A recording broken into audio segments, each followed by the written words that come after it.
Chapter on placing the right hand on the left after saying the opening takbir, beneath the chest and above the navel, and placing the hands on the ground level with the shoulders when prostrating. It was narrated that Alqamah bin Wa'il and a freed slave of theirs narrated from his father, Wa'il bin Hujr, that he saw the Prophet, peace be upon him, raise his hands when he started the prayer and say the takbir. Hammam described it as being level with his ears. Then he wrapped himself in his garment and placed his right hand over his left.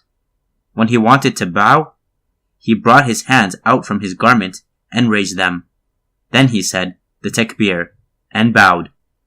When he said, Sami Allahu liman hamida, Allah hears those who praise him, he raised his hands, and when he prostrated between his hands.